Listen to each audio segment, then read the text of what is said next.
Assalamualaikum warahmatullahi wabarakatuh.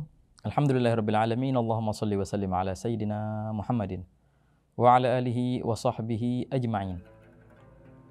Suatu kemuliaan bagi seorang yang alim bila mana ia dinisbatkan ke kota Madinah ataupun kota Mekah. Seperti Imam Malik bin Anas rahimahullah taala. Wa hakadha, beliau dijuluki dengan Imam Darul Hijrah, Imam kota Madinah, Darul Hijrah. Dan ada seorang ulama yang mendapatkan kemuliaan dari dua kota itu.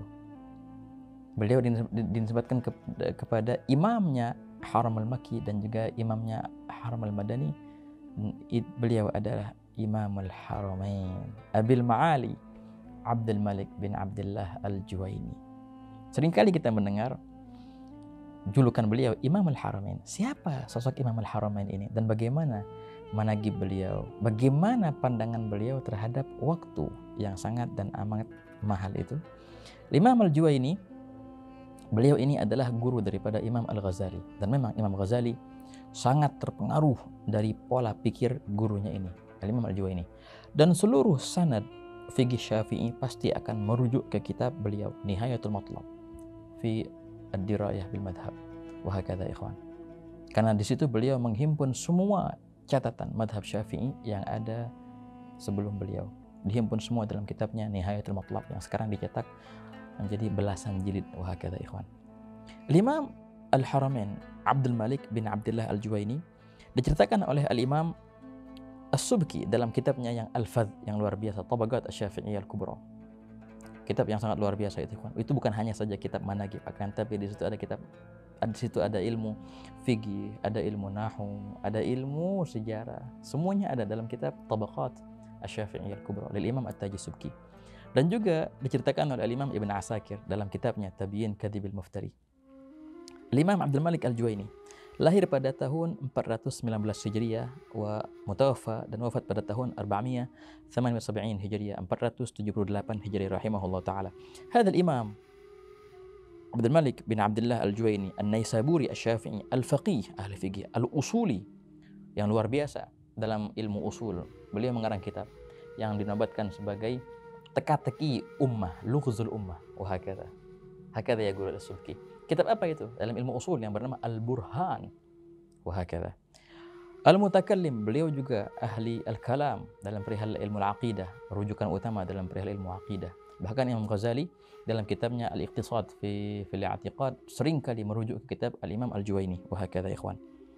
Berkata di sini Al-Imam As-Subki dalam Tabaqat Asy-Syafi'i Al-Kubra, qala Abdul Ghafir Al-Farisi fi kitab Siyaq Naisabur, Imam Al-Haramain fakhrul Islam, kebanggaan Islam, Imamul A'immah 'ala al-itlaq, habrul syariah, al-mujma' 'ala imamati syarqan wa gharban. Semua sepakat atas imam beliau, atas beliau sebagai imam, baik pun dari timur atau dari barat, semua menobatkan beliau sebagai imam panutan.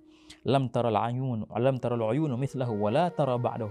Tidak pernah mata melihat orang yang seperti beliau sebelum beliau, dan juga tak akan pernah melihat orang yang seperti beliau setelah beliau.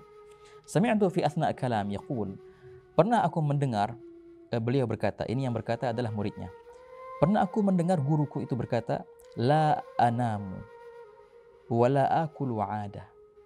Innama anamu idza ghalabani an-nawmu laylan kana aw naharan wa akulu idza ishtahaitu at-ta'am ayya waqtin kana. La ilaha illallah. Beliau berkata, sungguh aku tidak pernah tidur dengan sengaja, dan aku pun tidak pernah makan sebagai kebiasaan. Maksudnya bagaimana? Aku hanyalah tidur bila mana aku ketiduran, baik pun siang ataupun malam, dan itu pun secukupnya. Dan aku hanyalah makan bila mana itu darurat, kapanpun itu. Masya Allah, ajib. Wa kanat ladzatuhu wa lahuhu wa nuzhatuhu fi mudhakaratil ilm. Syahwat beliau, kelezatan beliau terdapat pada mengkaji ilmu, wa talabil faidah fi ayyi naw'in kan, wa hakadha. Dan beliau juga ikhwan diceritakan di sini bahwasanya beliau walaupun sudah tua, ketika beliau berumur 50 tahun, beliau masih belajar kepada seorang ulama. La ilaha illallah. Kepada seorang ulama yang waktu itu datang ke tempat beliau, wa hakadha. Maka beliau mau mengambil kesempatan dari seorang ulama itu. Wa kana yaqra alaih kitab Iksir Dzahab fi Sina'atil Adab, wa hakadha. La ilaha illallah. Beliau membaca kitab Iksir Dhahab fi Sina'atil Adab dalam perihal ilmu sastra. Beliau membaca kepada seorang ulama yang bernama Abul Hasan Ali bin Faddal bin Ali Al-Mujashi'i Al-Gairawani An-Nahwi wa hakadha. Beliau menceritakan, ini ulama datang ke negeri kami pada tahun 69 wa 469 Hijriyah wa hakadha. Dan beliau bertemu dengan seorang ulama ini dan mengambil ilmu darinya. Padahal Imamul Haramain sudah menjadi Imamul Haramain, menjadi imamnya Makkah dan Madinah. Tapi tetap beliau belajar walaupun umur beliau sudah 50 tahun. Belajar apa? Belajar nahwu, belajar sastra bahasa Arab dari seorang ulama ini yang datang ke negeri beliau. Rahimahullah anil Imamul Haramain. Begitulah ikhwan, sosok yang mulia dalam perihal ilmu, yang faham betul bagaimana mahalnya ilmu itu, bagaimana mahalnya waktu itu. Rahimahullah an wa sallallahu ala sayyidina Muhammadin wa alihi wasallam. Assalamualaikum warahmatullahi wabarakatuh.